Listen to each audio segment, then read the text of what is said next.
Once again, another movie with Harry being an asshole. And the nicest thing he did was invite Peter to meet his hero, Doc Ock.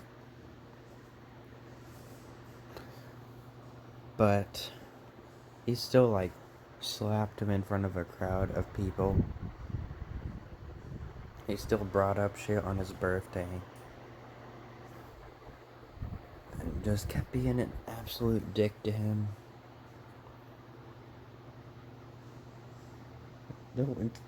He kinda has a reason, but this just isn't my Harry Osborn.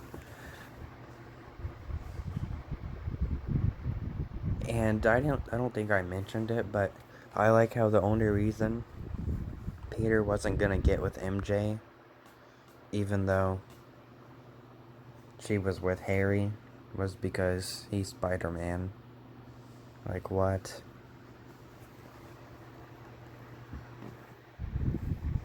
No, that's not how it works.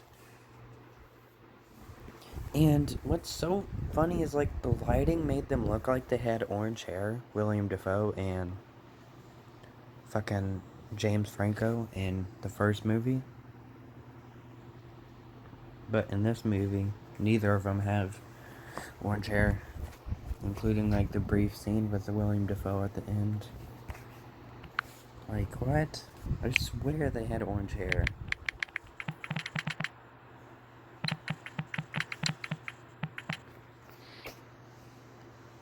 Look at that. It looks orange in that scene. It looks kinda orange, but more brown there. This one, it looks brown. I thought they were going for, an accurate look from the comics, but... Because this one did it too. And this one did the orange one. But that's a video game.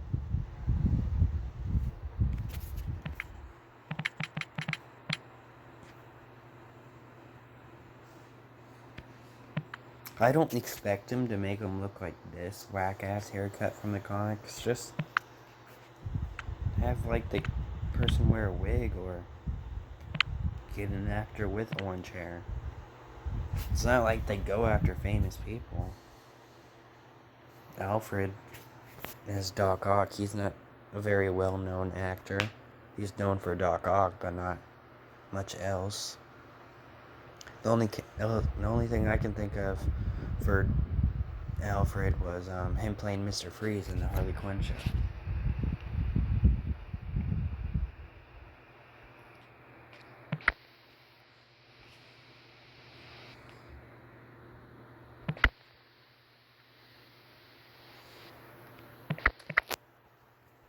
But yeah, I was so weirded out when Harry just looked like he had brown hair for the whole movie.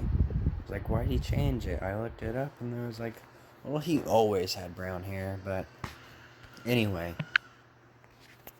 Back to the point. I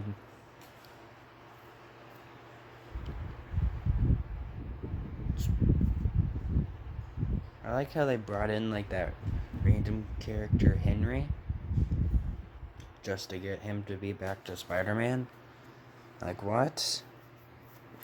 Hey, remember this kid? You've known him for a long time. No, he has not. Just like Gwen Stacy. They didn't even, show her at least once in Spider-Man 1 for high school. Spider-Man 3, she just randomly shows up. Oh, speaking of randomly shows up, because she's a plot device in Spider-Man 3. What is his name? Wolf something in the comics?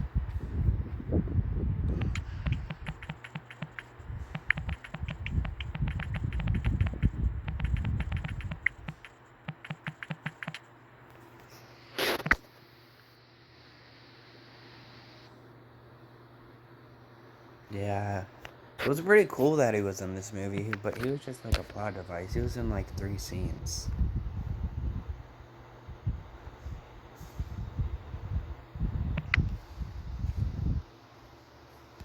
I think John Jameson, I'm pretty sure that's his name, was better in Spectacular Spider-Man. But I don't think he's ever been the wolf guy on TV. I've only seen him in the comics a few times, but he's in Future Fight and I have him. But yeah, he was just a plot device. Spider-Man missed the play, so he just sits and waits for Mary Jane to try and talk to her. He comes outside and kisses Mary Jane and offers her lunch. And there's a scene where she kisses him and then she's like, "Oh, I don't really feel that." He doesn't even say anything. Then she just ditches him on his fucking wedding. So yeah. And I like how at the end Mary Jane said that, "Let me make a decision on if I want to date you or not." Yeah, Spider-Man didn't want to date her because he was Spider-Man. That was his reason. So that's kind of his decision.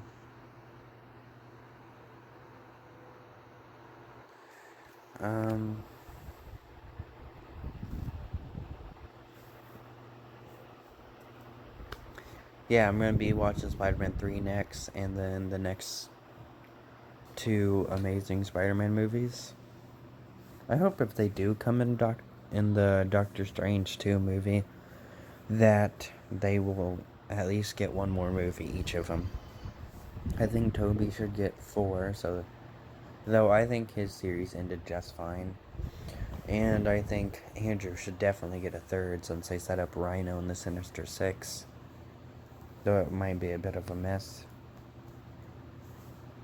We should probably just get like a third and a fourth. But that would be fine with just 3. Tobey Maguire's probably ended just fine. They finally ended Harry and Peter's rivalry just to kill off Harry.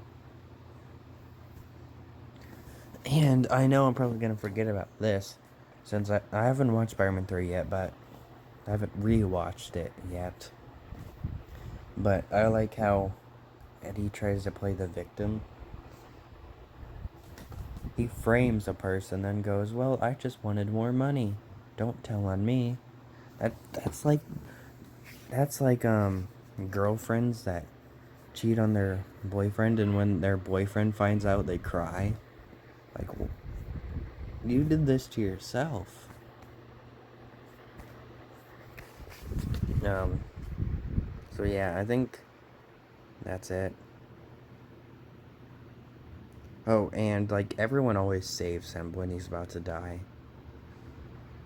About to get his head crushed. I don't remember what saved him. In Spider-Man 1, he's about to drop the bus and Mary Jane, and then like everyone on the bridge just throws shit at him. Mary Jane hits him, tries to hit him with a pipe while he's fighting Spider-Man. Oh, speaking of that, he took off his mask for no reason. I mean, there's sort of a reason, but he wouldn't tell Mary Jane, he wouldn't tell Harry, he wouldn't tell Aunt May, people he's known for most of his life, that he was Spider-Man.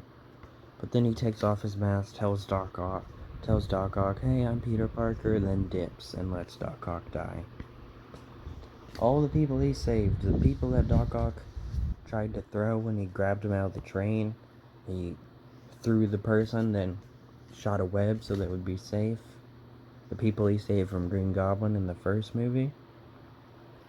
But he doesn't even try and save Doc Ock after he redeems himself. Like, come on, man.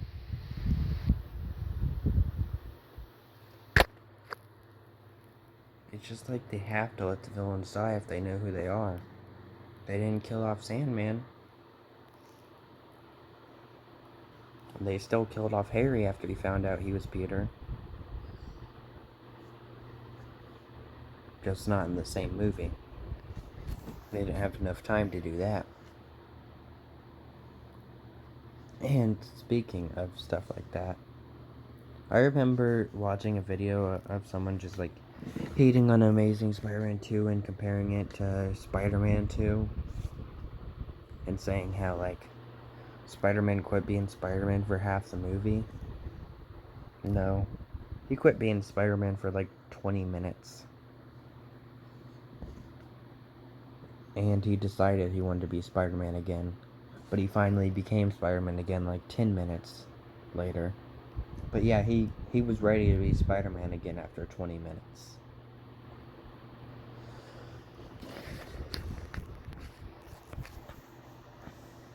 And yeah, Andrew definitely shouldn't have been Spider-Man again after like 5 minutes, but what do you expect? They wanted to use Rhino. They wanted to set up the Sinister Six.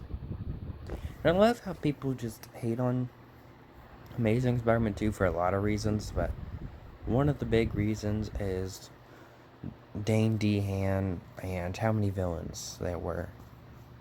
They say, oh, there was 3 villains, but Spider-Man 3 is hated, but it's definitely well more received than Amazing Spider-Man 2.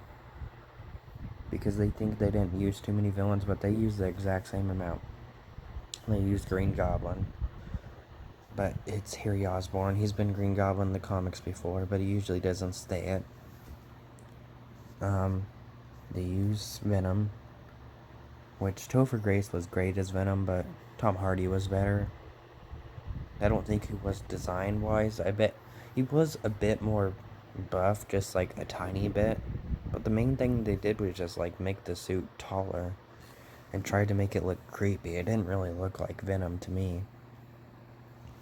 I think the one from Spider-Man 3 looks more like Venom, just too skinny.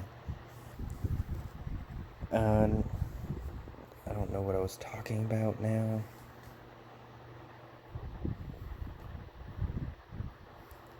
But yeah, there was 3 villains. Topher Grace, the guy who plays Sandman, but I can't think of his name right now. He's the dad in Max, but I can't think of his name right now. He was also in We Bought a Zoo. Can't think of his name though. But yeah, Sandman and James Franco.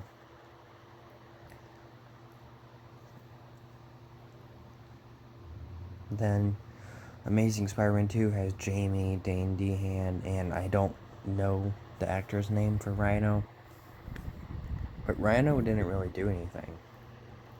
They set him up in like the beginning for the starting fight, and then he was at the end. It mainly focused on Electro. For most of the Harry and Spider-Man thing, it was just their friendship and Harry trying not to die from the blood disease, which is in the comics, though a lot of people seem to think it's not. But yeah,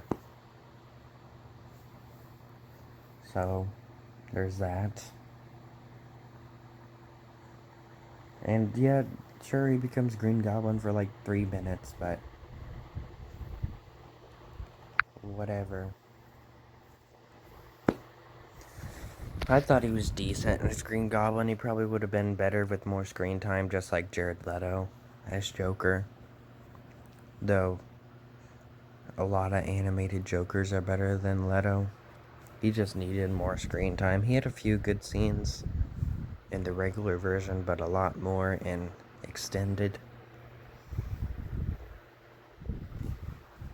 But yeah, there was a lot of villains in Amazing Spider-Man 2, but it mainly focused on Electro. So I don't get the problem.